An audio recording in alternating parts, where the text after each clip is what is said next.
नमस्कार, हिमाचल न्यूज में आपका बहुत बहुत स्वागत है। चलिए देखते हैं आज की 15 फटाफट बड़ी खबरों को।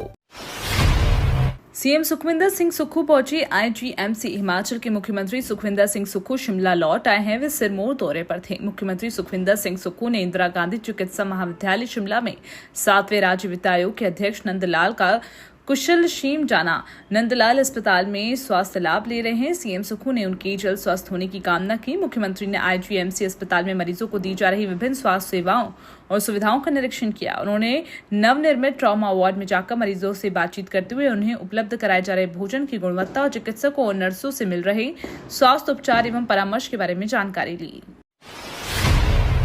उद्योगपतियों व्यापारियों के साथ सरकारी कर्मचारियों को छोड़नी ही होगी सब्सिडी। मुख्यमंत्री सुखविंदर सिंह सुक्खू ने हिमाचल में संचालित उद्योगों के उद्योगपतियों व्यापारियों और अधिक वेतन लेने वाले सरकारी कर्मचारियों का आह्वान किया है। वे गरीबों के हक को ध्यान में रखते हुए सब्सिडी छोड़ने का मन बना लें। सोमवार को अंतर्राष्ट्रीय श्री रेणुका जी मेले के शुभारंभ अवसर पर रेणु मंच पर उपस्थित जनसमूह को संबोधित करते हुए मुख्यमंत्री सुखविंदर सिंह ने कहा कि हिमाचल प्रदेश में जब कांग्रेस ने सत्ता हासिल की तो देखने में आया कि हिमाचल में जो गरीब परिवार हैं वे आर्थिक रूप से अभी भी पिछड़े हैं, जबकि प्रदेश में उद्योगपति, व्यापारी, होटल व्यवसायी और अधिक वेतन लेने वाले कर्मचारी गरीबों को दी जाने वाली सब्सिडी का लाभ उठा रहे हैं। सीएम सुक्खू बोले, जल्द शुरू होगा रेणुका बांध का निर्माण, शिक्षकों के 3000 पद भरेंगे। मुख्यमंत्री सुखविंदर सिंह सुक्खू ने कहा, रेणुका बांध का निर्माण जल्द ही शुरू होगा। एफसीए क्लियरेंस के कारण परियोजना लंबित है, लेकिन सभी बाधाओं को दूर करने के लिए प्रयास किए जा रहे हैं। सरकार ने अध्यापकों के 6000 पद स्वीकृत किए। 3000 अध्यापकों को बैच वाइज नियुक्ति दी गई और 3000 पदों की भर्ती प्रक्रिया जारी है। वर्तमान सरकार नए संस्थान खोलने के बजाय पहले से खुले संस्थानों में अधोसंरचना और स्टाफ प्रदान करने को प्राथमिकता दे रही है।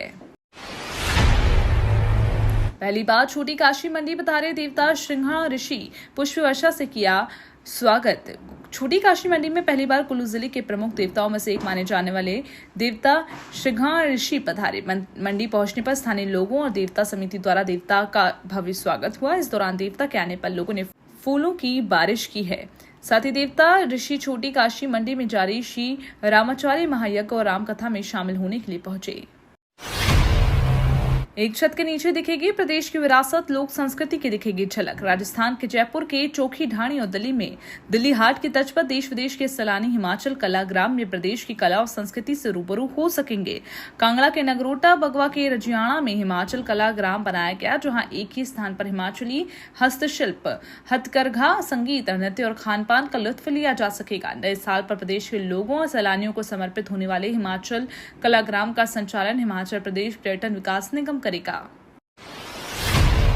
अटल मेडिकल विश्वविद्यालय होगा पेपरलेस, कार्य में बढ़ेगी पारदर्शिता। अटल मेडिकल एवं अनुसंधान विश्वविद्यालय नैरचौक पूरी तरह से पेपरलेस होगा। इससे तुरंत हर चीज मिलेगी और कार्य में भी पारदर्शिता रहेगी। विश्वविद्यालय कार्यालय 50 से 60% पेपरलेस हो गया है। पेपरलेस होने से स्टाफ, प्रशिक्षकों और अन्य की भी कई तरह से दिक्कतें दूर होंगी। वर्तमान समय में काउंसलिंग से जुड़ी सभी तरह की प्रक्रिया पूरी तरह से ऑनलाइन है। हाईकोर्ट ने हिमाचल विधानसभा पर लगाई 50,000 रुपए की कॉस्ट। हाईकोर्ट ने हिमाचल विधानसभा पर जाली दस्तावेजों के आधार पर नियुक्त कर्मचारी के खिलाफ दी शिकायत पर कोई कार्रवाई न करने पर 50,000 की कॉस्ट लगाई। न्यायाधीश ज्योत्सना रिवाल दुआ ने याचिकाकर्ता कमलजीत की याचिका को स्वीकारते हुए विधानसभा सचिव को 8 सप्ताह के भीतर अपने दोषी अधिकारियों के खिलाफ मामले की जांच करने के आदेश दिए। कोर्ट ने जांच को उसके तार्किक निष्कर्ष तक ले जाने और इसकी रिपोर्ट आगे की आवश्यक कार्रवाई करने के लिए सक्षम प्राधिकारी के समक्ष रखने के आदेश भी दिए हैं। हिमाचल में मिलेगी 15 साल पुराने वाहनों को स्क्रैप करने की सुविधा। परिवहन विभाग ने 2 कंपनियों को दी अप्रूवल। देश में सड़कों पर बढ़ रहे डीजल पेट्रोल वाहनों की संख्या में पर्यावरण दूषित हो रहा है। ऐसे में पर्यावरण संरक्षण, सड़क सुरक्षा और वाहन उद्योग के पुनर्विकास के लिए सड़कों पर पुराने और अनुपयोगी वाहनों को सड़क पर से हटाने के लिए पंजीकृत वाहन स्क्रैपिंग सुविधा लागू होगी। इसके तहत हिमाचल में भी 15 साल पुराने डीजल और पेट्रोल के वाहनों को स्क्रैप किया जा रहा है। इसके लिए परिवहन विभाग ने प्रदेश की 2 कंपनियों को registered vehicle scrapping facility centre खोलने का अप्रूवल भी दिया है। हाईकोर्ट का बड़ा आदेश, कॉन्ट्रैक्ट के बाद रेगुलर हुए कर्मियों को सालाना अर्जित वेतन वृद्धि देने के आदेश, 4 महीने में भुगतान करे सरकार। प्रदेश हाईकोर्ट ने कॉन्ट्रैक्ट के बाद रेगुलर हुए हजारों कर्मचारियों को बड़ी राहत देते हुए अनुबंध पीरियड के दौरान अर्जित वार्षिक वेतन वृद्धि देने के आदेश जारी किए। कार्यवाहक मुख्य न्यायाधीश तरलोक सिंह चौहान, न्यायाधीश सत्येन वेद की खंडपीठ ने विभिन्न अपीलों और याचिकाकर्ताओं का एक साथ निपटारा करते हुए उपरोक्त आदेश अनुसार उपचयी कर्मचारियों के वित्तीय लाभ 4 माह के भीतर अदा करने के आदेश दिए। सेक्रेटरी पावर के साथ होगी बिजली बोर्ड कर्मचारियों की बैठक, मीटिंग में रखी जाएगी ये मांगे। हिमाचल प्रदेश राज्य बिजली बोर्ड कर्मचारियों का अपनी मांगों को लेकर संघर्ष जारी। बिजली बोर्ड के कर्मचारी विभिन्न मंचों के जरिए अपनी मांगों को सरकार के समक्ष उठा रहे हैं। इसी कड़ी में 6 नवंबर को बिजली बोर्ड कर्मचारियों की मुख्यमंत्री सुखविंदर सिंह सुक्खू के साथ बैठक हुई, जिससे मुख्यमंत्री से HPSEBL प्रबंधन को कर्मचारियों के साथ मीटिंग कर उनकी मांगों को सुनने के निर्देश दिए गए।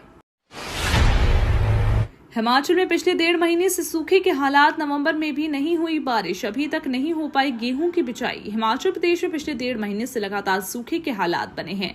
पोस्ट मानसून सीजन में अब तक बारिश न होने से जमीन सूखी पड़ी। प्रदेश में 15 नवंबर तक का समय गेहूं की बिजाई के लिए उपयुक्त माना जाता है, लेकिन जमीन में पर्याप्त नमी न होने से किसानों के चेहरों पर गेहूं सहित रबी सीजन में बोई जाने वाली अन्य फसलों की बिजाई की चिंता नजर आ रही है।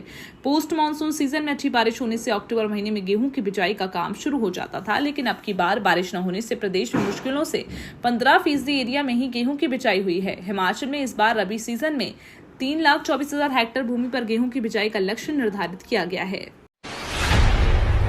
वोकेशनल शिक्षकों की शिक्षा मंत्री के साथ बैठक टली, 9वें दिन भी जारी रहा धरना। वोकेशनल शिक्षकों की मंगलवार को शिक्षा मंत्री रोहित ठाकुर से प्रस्तावित बैठक नहीं हो सकी। पारिवारिक कारणों के चलते शिक्षा मंत्री को शहर से बाहर जाना पड़ा। अब शिक्षा मंत्री के शिमला लौटने के बाद ही बैठक होने के आसार हैं। मंगलवार को 9वें दिन भी राजधानी शिमला के चौड़ा मैदान में शिक्षकों का धरना जारी रहा।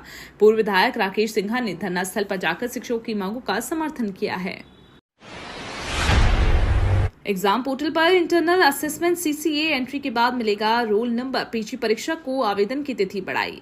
HPU की PG डिग्री डिप्लोमा कोर्स की 18 नवंबर से परिसर आधारित कोर्स और प्रदेश भर में 25 नवंबर से शुरू हो रही PG कोर्स की परीक्षाओं में बैठने वाले विद्यार्थी इंटरनेशनल असेसमेंट और CCA के अंक एंटर करने और कॉलेज से उसकी वेरिफिकेशन होने पर ही एडमिट कार्ड ऑनलाइन जनरेट कर डाउनलोड कर पाएंगे। अब और एंट्री और वेरिफिकेशन न होने पर विद्यार्थी को परीक्षा से वंचित रहना पड़ेगा।